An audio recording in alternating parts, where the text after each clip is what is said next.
मी एक वचन मिकाचं पुस्तक त्याचा 6वा अध्याय आणि 4थं वचन मी आपल्यासाठी वाचतो. मी तर तुला मिसर देशातून बाहेर आणले, दासगृहातून तुला सोडून घेतले. मी तुझ पुढे मोशे, अहरोन व मिर्याम यास पाठविले. यामध्ये आपण या वचनामध्ये अ, मोशे, अहरोन आणि मिर्याम यांच्याबद्दल वाचलं इथे. तर या तिघांमध्ये आपण असं बघूया की बरेच स्त्रियांबद्दल बायबलमध्ये लिहिलेलं आहे, पण त्याच्यामध्ये आपण ही मिरियाम जी आहे त्याच्याबद्दल थोडंफार आपण वचनामधनं बघूया. मिरियाम हिला संदेष्टी सुद्धा म्हटलेलं आहे. आणि याची सुरुवात करत असताना आपण जे निर्गमचं जे पुस्तक आहे त्याच्यामध्ये 2ऱ्या अध्यायामध्ये आपण बघू शकतो. हे तिघं भाऊ बहीण आहेत, अरोन आणि मोशे आणि मिरियाम. मिरियाम ही जवळजवळ 8 ते 10 वर्षांनी मोठे असेल असा आपण अंदाज धरूया. आणि त्याच्यामध्ये आपण जेव्हा 2ऱ्या अध्यायामध्ये येतो निर्गमच्या पुस्तकामध्ये, त्याच्यामध्ये सुरुवात केलेली आहे लेवी वंशातल्या एका पुरुषाने जाऊन लेवीची कन्या बायको केली. आपण बघतो तिथं की तिथे मोशेचा जन्म झालेला आहे आणि मोशेला जास्त दिवस लपून ठेवता येत नव्हतं, कारण की तिथे जो फारो राजा होता ते सर्व मुलांना मारत होता आणि आपल्याला ही गोष्ट माहिती आहे. त्याच्यामध्ये आपण बघत असताना त्या 2ऱ्या अध्यायामध्ये एक 7वं वचन जे त्याच्यामध्ये लिहिलेलं आहे तिथं असं लिहिलंय, तेव्हा त्या बालकाची बहीण फारोच्या मुलीस म्हणाली, आपणाकरिता मुलास दूध पाजावसाठी इब्री स्त्रियातून एखादी दाई बोलू का? आता ही सर्वांना कल्पना, एक गोष्ट माहिती आहे की त्या मोशेला एका पेटारामध्ये ठेवून तिथे आपण बघतो तिथं सोडलेलं आहे नदीच्या काठी.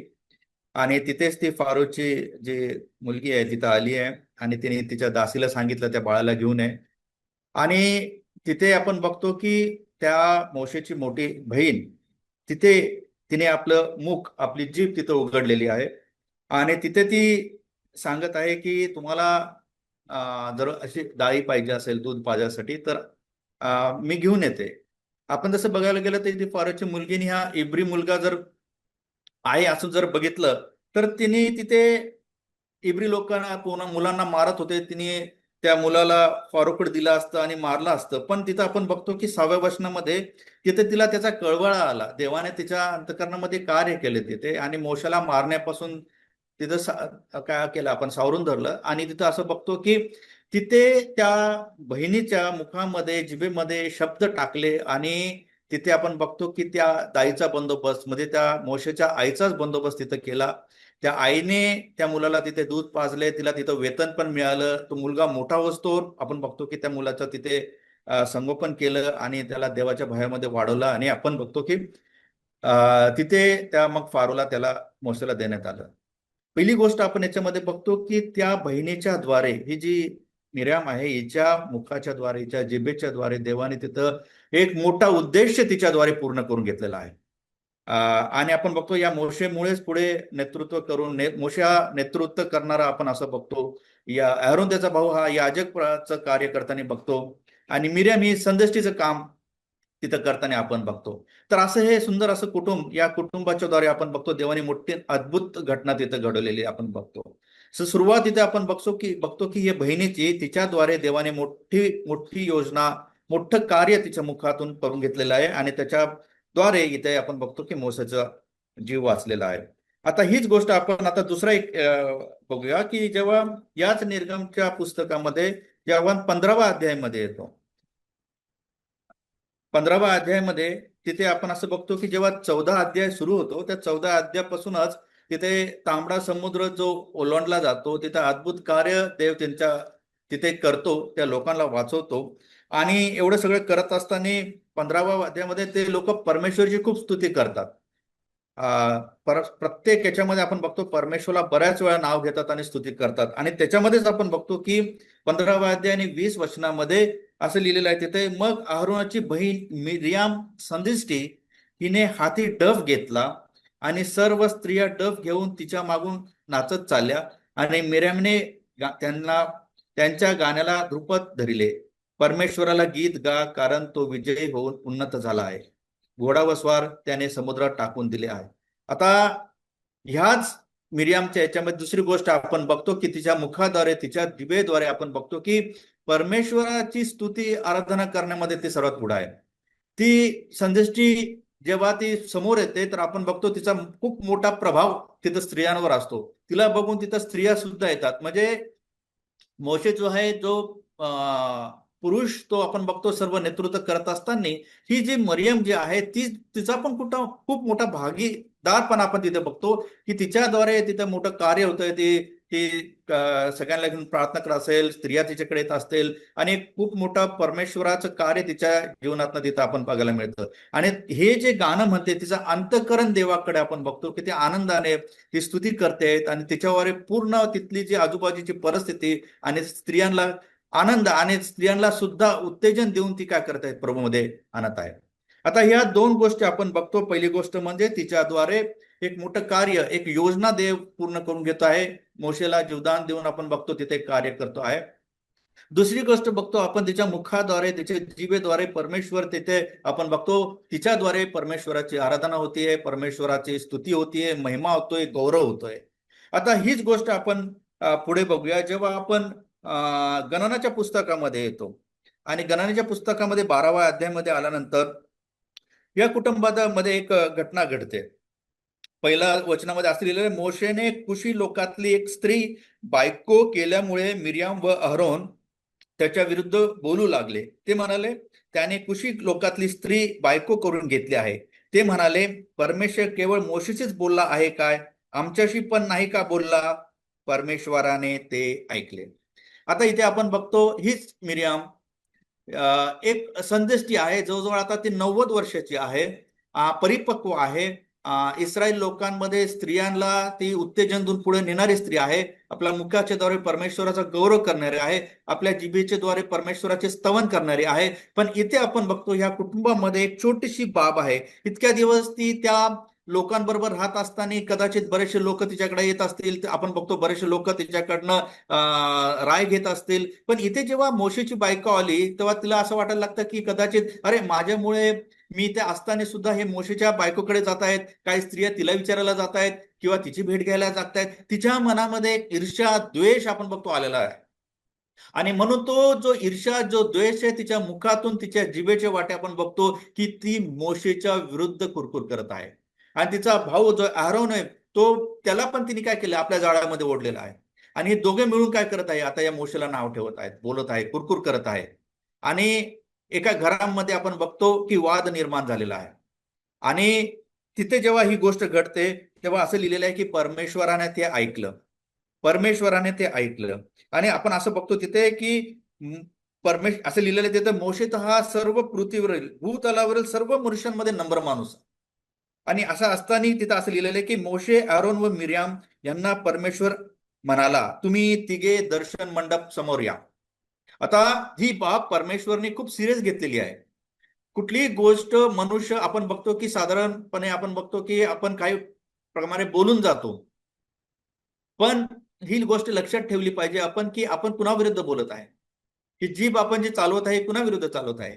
त्यांना ही साधारण गोष्ट वाटली, पण इथे परमेश्वराचा आपण बघतो की इथे परमेश्वराला ती लागलेली आहे. आणि परमेश्वराने त्या तिघांना बोलवलं आणि तिघांना तिथं उभं केलं. आणि तिघांना मध्ये त्यांनी दोघांना सांगितलं, त्यांना ॲरोन आणि मिरामला यांना बोलवून सांगितलं पुढे या.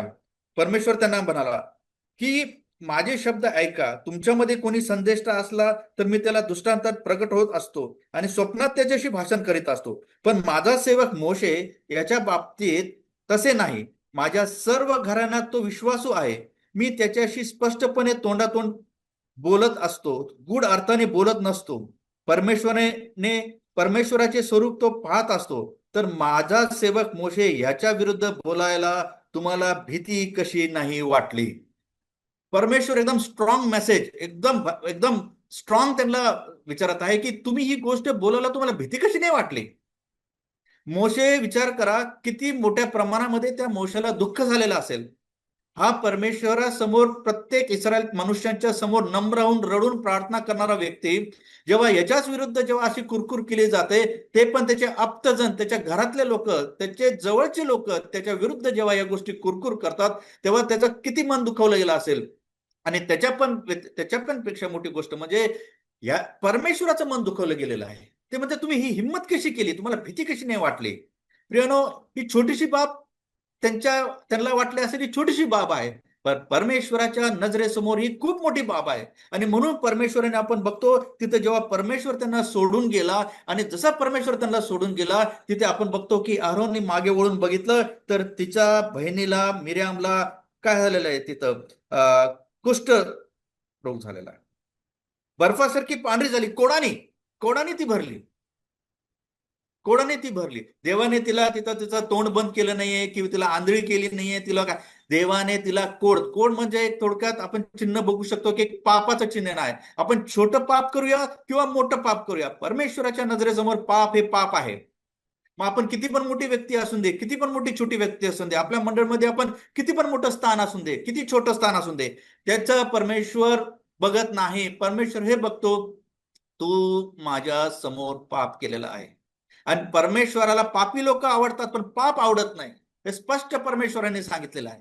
आणि इथं आपण बघतो त्याचे आप्तजन आहे, त्याच्या जवळचे जण आहे, इतकं मोठं त्यांनी कार्य केलं, इतकी मोठी स्तुती त्यांनी केली, हे सर्व जमेला धरलं धरलं तरी पण परमेश्वर म्हणतो की तू मोशेला जे केलेलं आहे मला ते सहन झालेलं नाही, ते पाप आहे.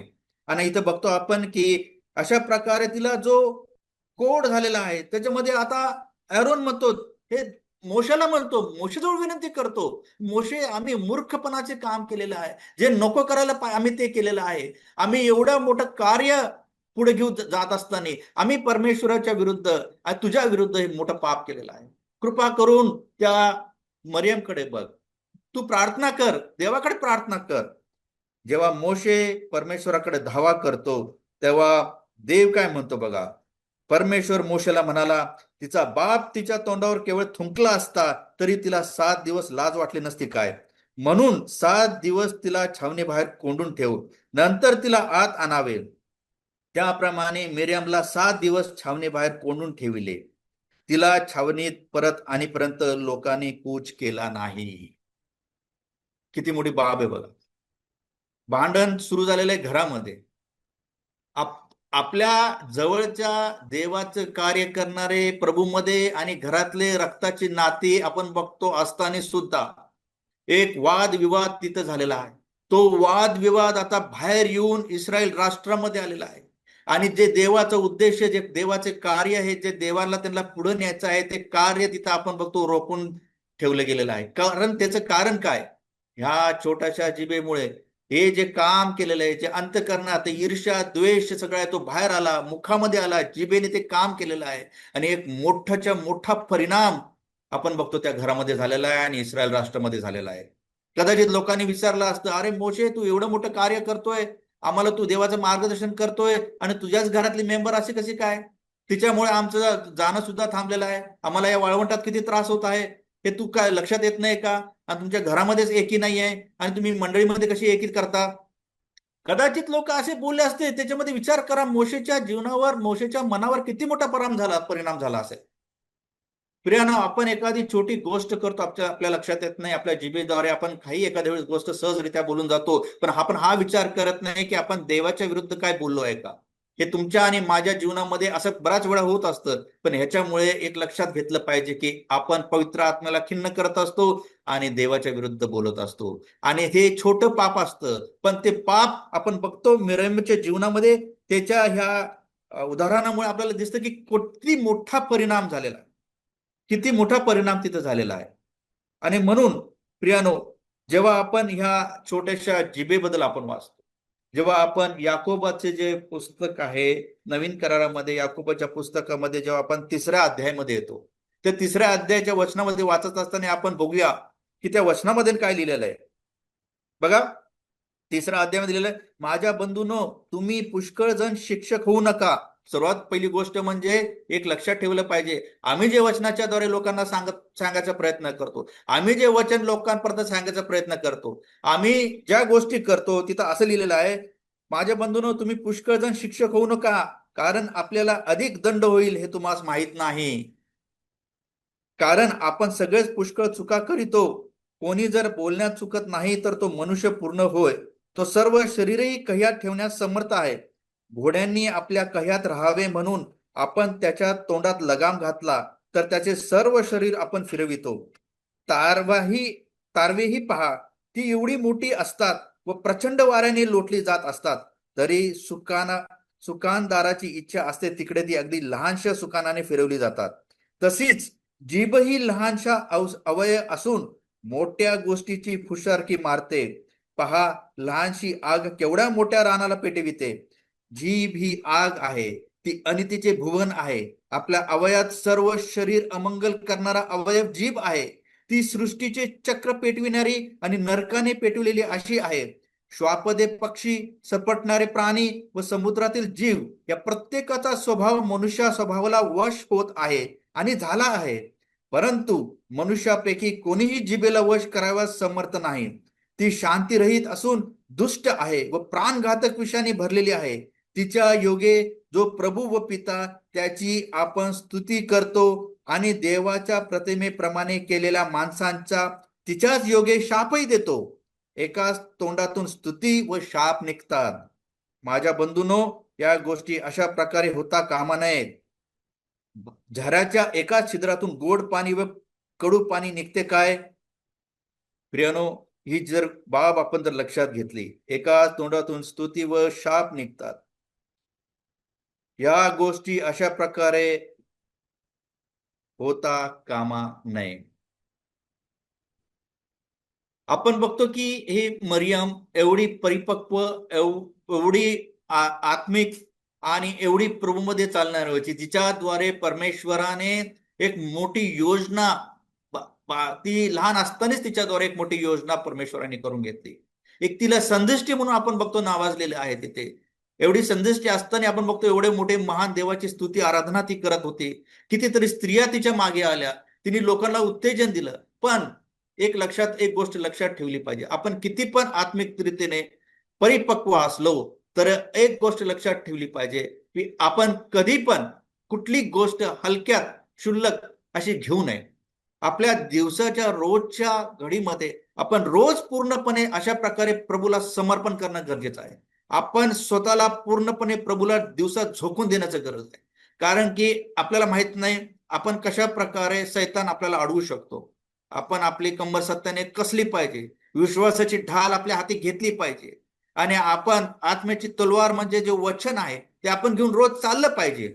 म्हणून असं म्हटलेलं आहे की आपण या जगाशी समरूप होऊ नये. आपण कधी पण असा विचार करू नये की मी आत्मिक रीतीने फार स्थिर आहे. आपण इथं उदाहरण बघू शकतो की मरियम स्थिर होती. त्या लोकांनी असं पुढे वचनामध्ये मिकामध्ये लिहिलेलं आहे की त्या लोकांनी इस्रायल लोकांना दास्यातून बाहेर पाडलं. कदाचित ती कोडातनं जेव्हा 7 दिवसातनं ती बाहेर आली असेल आणि ती परत त्या मंडळीत आली असेल, इस्रायल लोकांच्या मध्ये आली असेल, ती जाऊन ती गळ्यात मोशेच्या पडून रडली असेल, मोशेच्या बायकोच्या गळ्यात पडून रडली असेल, तिने तिथं स्वतःला झोकून दिलं असेल, समर्पण केलं असेल, पश्चाताप केला असेल. प्रियानो, बऱ्याच गोष्टी तिने नंतर तिला अनुभवला मिळाला असेल की मी हे काय केलं. कदाचित वेळ निघून गेलेली असेल. त्याच्या पहिले आज प्रभू आपल्याला सांगतो की आपण स्वतःला जेव्हा आपण म्हणतो की आत्मिक स्थिर आहे, तर आपण आपल्याकडे लक्ष दिलं पाहिजे. रोज स्वतःला पश्चातापी अंत करून देवाच्या चरणी गेलं पाहिजे. आपण कितीही मोठा असो, पण परमेश्वराच्या नजरेसमोर आपण अजून पण काय म्हणतात पालकच आहे. आपण स्वतःला पूर्णपणे काय केलं पाहिजे, अशा प्रकारे आपण प्रभूच्या चरणी लीन झालं पाहिजे. प्रभूच्या चरणी आपण सदैव मागितलं पाहिजे की देवा, अशा प्रकारे तू माझी जीभ ताब्यात ठेव. मी माझ्या अंतःकरणामध्ये जो द्वेष आहे, बंधूवर माझा द्वेष आहे, माझ्या मंडळीमध्ये लोकांवर माझा द्वेष आहे, कदाचित माझ्या मुखातून मी असं काहीतरी बोलेल की जेणेद्वारे त्या बंधू दुखावला जाईल. पण त्या बंधू बहीण दुखावल्यापेक्षा परमेश्वर आपण दुखावलं जावं हे माझ्या लक्षात येत नाहीये. म्हणून प्रार्थना आणि विनंती करतो की अशा प्रकारच्या जीवनामध्ये, माझ्या जीवनामध्ये असं कधी घडू नये. म्हणून प्रभू पण मला सहायता मदत करू. प्रार्थना आणि विनंती आपण सर्वजण देवाकडे करू शकतो. देवा, या मरियमच्या जीवनामध्ये आम्हाला बोध दे. मरियमच्या, आरोनच्या आणि मोशेच्या जीवनामध्ये आपण बघतो, मोशेला देवाने नेतृत्व करून देवाने आपण बघतो त्याच्याद्वारे मोठं काम कार्य घडून आणलं. आरोनाच्या द्वारे जे याजकपणाचं काम आपण केलेलं आपण बघतो. एक इस्रायल लोकांना मोठं याजकपण, एक उदाहरण, देवाचा मध्यस्थ म्हणून आपण तिथं बघतो. आरोन पण एक असा होता की तो तळ्यात मळ्यात होता. जेव्हा त्याला आपण बघतो मोशे देवाच्या इथे गेला देवाशी बोलत होता. लोकांनी इथं सांगितलं, अरे मोशे येत नाहीये, काली आलेला नाहीये, आम्हाला एक देव पाहिजे. त्यांनी काय केलं, सगळ्यांचे ते सोनं घेतलं, टाकलं. आपण बघतो तिथं एक मूर्ती तयार केली. म्हणजे मोशेने विचारलं तर तो म्हणतो की मी असं ते सोनं टाकलं आणि मूर्ती झाली. प्रियानो, असा हा आरोन पण असताना तिथं आपण बघतो मरियमने त्याच्या कानात टाकलं, भरलं, आणि आपण बघतो आरोन पण काय म्हणतो तळ्यात मळ्यात झाला आणि तिच्या बाजूकडे गेला. मरियम बरोबर तो पण पापात पडला, आणि आपण बघतो त्या घरामध्ये किती मोठा प्रॉब्लेम क्रिएट झाला. असं होऊ शकतं आपल्या बोलण्याद्वारे, आपल्या जिभेच्या छोट्याशा गोष्टीमुळे घरामध्ये वाद निर्माण करू शकतो. पण एक गोष्ट लक्षात ठेवली पाहिजे, हाच वाद घरात निर्माण झालेला मंडळीमध्ये सुद्धा येतो. आणि जेव्हा हा वाद मंडळीमध्ये येतो तेव्हा मंडळी सुद्धा फुटायला वेळ लागत नाही. आणि म्हणून आपण एक गोष्ट लक्षात ठेवली पाहिजे की आम्ही आमच्या कुटुंबामध्ये राहत असताना देवाने जे वचन आपल्याला सांगितलेलं आहे, ज्या गोष्टी आपल्याला सांगितलेल्या आहेत, ज्या गोष्टी देव आमच्याद्वारे ज्या उद्देश पूर्ण करत आहे, आमच्या मुखाच्या द्वारे जिभेच्या द्वारे जे प्रभू आपली स्तुती महिमा करून घेत आहे, तर तिसऱ्या मध्ये आपण जेव्हा जात असताना कधी पण लक्षात ठेवा की आपल्या या जिभेच्या द्वारे घरामध्ये कुटुंबामध्ये कुठलाही वादविवाद कुरकुर होता कामा नाही. नाहीतर त्याचा परिणाम इस्रायलच्या पुरा मंडळीमध्ये आला होता, तसा आमच्या स्थानिक मंडळीमध्ये पण येऊ शकतो. तेव्हा आपण प्रभूकडे प्रार्थना करूया, प्रभूच्या चरणी जाऊया, प्रभूला आपण समर्पण करूया आणि प्रभूला हे सांगूया, प्रभू माझ्या जीवनामध्ये कार्य कर. माझं पश्चातापी अंतःकरण आपण प्रभूला आपण सोपूया. प्रभू करो अशा प्रकारे आपल्या प्रत्येकाच्या जीवनामध्ये प्रभू आपल्याला सहायता मदत करो. प्रभूची इच्छा आहे, प्रभू येस तोपर्यंत आपण त्याच्या प्रतिमेसारखं झाले पाहिजे, ही प्रभूची इच्छा आहे. ना की कुरकुर करणं, ना की वादविवाद करणं, ना की आपली जीभ चालवणं. आणि आपण जेव्हा हे करतो तेव्हा सगळ्यात जास्त दुःख हे प्रभूला होत असतं. म्हणून एक गोष्ट लक्षात ठेवा, प्रभूला आनंद देण्यासाठी, प्रभूची स्तुती करण्यासाठी, प्रभूला प्रसन्न करण्यासाठी आपण आपलं जीवन पूर्णपणे प्रभूला समर्पण करूया. जेणेकरून प्रभू आपल्याकडे बघून आनंद करेल आणि सांगेल, हा माझा विश्वासू दास आहे आणि ह्या दासाबरोबर मी आहे. प्रभू करो अशा प्रकारे आपल्या प्रभू सर्वांना प्रभू सहायता मदत करो. धन्यवाद.